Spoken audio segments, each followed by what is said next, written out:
বশীকরণ কাজ আর একটা বিচ্ছেদের কাজ একেবারে নাম বলা নিষেধ করে দিছে। বিচ্ছেদের কাজগুলো পুরান কব্বরে দিতে হয়। তো যাই হোক, এটাও একটা কব্বর, এটা শ্মশান। এই যে মাটি উঁচু করা আছে, এটা কব্বর।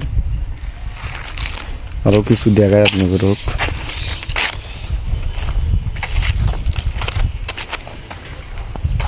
এগুলো সব কবর। এখানে আবার নতুন কবর আছে।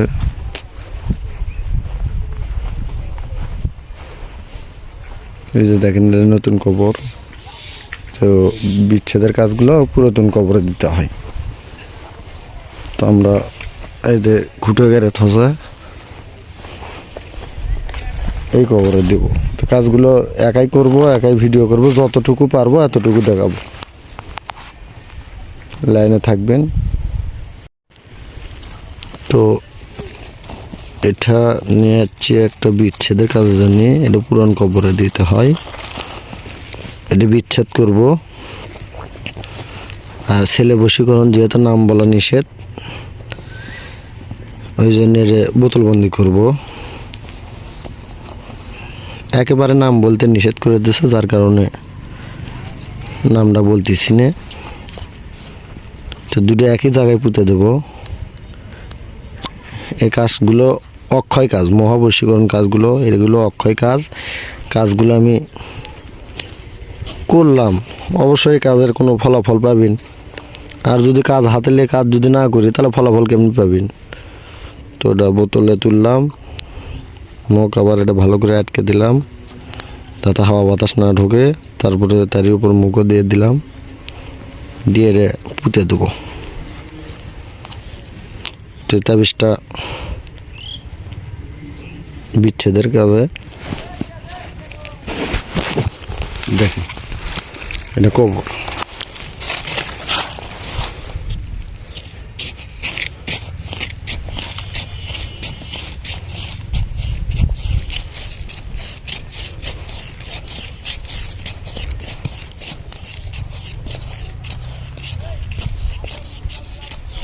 এটা কিন্তু পুরানা কব্বর। তো আমরা খনন করে নিছি। আগে তাবিজটা এর ভিতর দিলাম।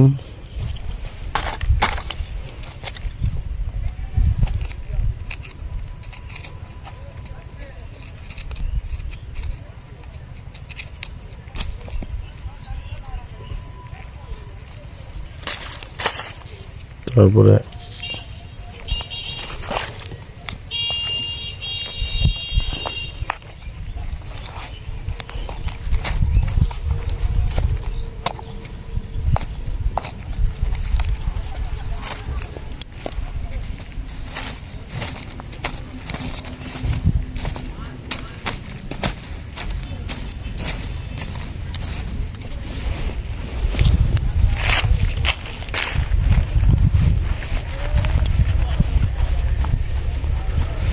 তো আমি কাজটা হাতে নিয়েছিলাম, কাজটা করে দিলাম। এই কাজের ফলাফল অবশ্যই পাবেন। কাজটা করে দিলাম। আল্লাহ চাইলে সবই সম্ভব, না চাইলে কিছুই সম্ভব নয়। ধন্যবাদ, ভালো থাকবেন, সুস্থ থাকবেন। আল্লাহ হাফেজ।